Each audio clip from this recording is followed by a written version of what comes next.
بسم اللہ الرحمن الرحیم۔ السلام علیکم۔ آج ہم سبق نمبر 6 حکیم اجمل خان ایکسپلین کر رہے ہیں، اس کے بعد ہم آپ کو اس کے سوال جواب بھی بتائیں گے۔ ہندوستان کی تحریک آزادی کے رہنماؤں میں حکیم اجمل خان ہمیشہ یاد رکھے جائیں گے۔ وہ دہلی کے نامی گرامی حکیم تھے۔ ہندو مسلمان سب ان کی عزت کرتے تھے اور انہیں بڑا حکیم اور اچھا انسان مانتے تھے۔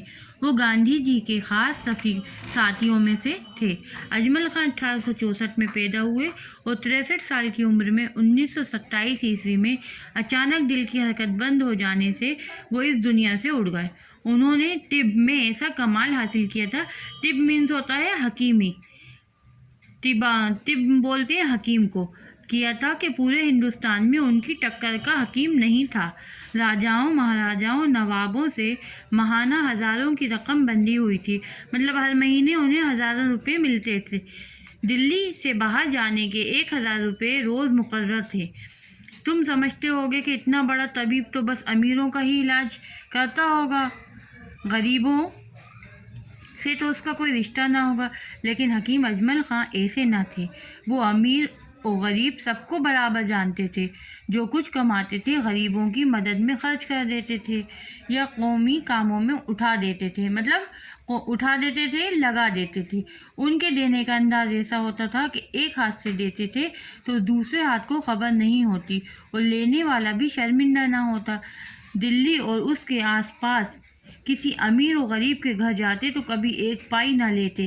کہا جاتا ہے کہ ان کی جیب سے بے شمار غریبوں کا علاج مفت ہوتا تھا۔ 1921 میں جب تحریک خلافت کے اثر سے انگریزوں سے بائیکاٹ کا سلسلہ شروع ہوا تو حکیم اجمل خان نے بھی حاذق الملک کا خطاب واپس کر دیا۔ حکیم صاحب گاندھی جی اور دوسرے رہنماؤں کے ساتھ مل کر کام کرنے لگے۔ حکیم صاحب کی کوٹھی پر بڑے بڑے سیاسی لیڈروں کے جلسے ہوتے تھے۔ انہوں نے سوچ سمجھ کر سیاست کے میدان میں قدم رکھا تھا۔ آخری وقت تک انہوں نے قومی خدمت کے کاموں میں کمی نہیں آنے دی۔ ہندوستانی عوام نے انہیں مسیح الملک کا خطاب دیا۔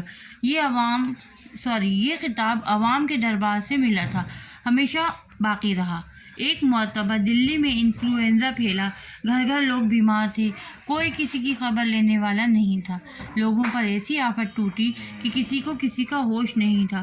ایسے نازک وقت میں حکیم صاحب اپنی جان کی پرواہ نہ کرتے ہوئے ہر محلے میں جاتے اور دوائیں بانٹتے تھے۔ عوام مینس ہوتا ہے رعایا کے فائدے کے لیے انہوں نے آیورویدک کالج دلی میں قائم کیا۔ جامعہ ملیہ اسلامیہ سے بھی ان کو گہری دلچسپی تھی۔ اس تعلیمی ادارے کی بھی انہوں نے بہت مدد کی۔ حکیم صاحب ہندوستان کی گنگا جمنی تہذیب کا خوبصورت نمونہ تھے۔ ان کی ذات میں پرانی تہذیب کی، گنگا جمنی تہذیب کی اچھائیاں سب جمع ہو گئی تھیں۔ ہندو مسلم اتحاد اور رواداری کے زبردست حامی تھے۔ تنگ نظری اور ریاکاری سے انہیں نفرت تھی۔ اگر کوئی ان کے ساتھ بہت برائی کرتا تو صرف اتنا کہتے کہ وہ آدمی ٹھیک نہیں۔ حکیم صاحب نے قومی تحریک کی اس وقت مدد کی جب وہ ایک نازک دور سے گزر رہی تھی۔ آج وہ ہم میں نہیں ہیں، لیکن ان کی یاد ہمارے دلوں سے کبھی نہیں جا سکتی۔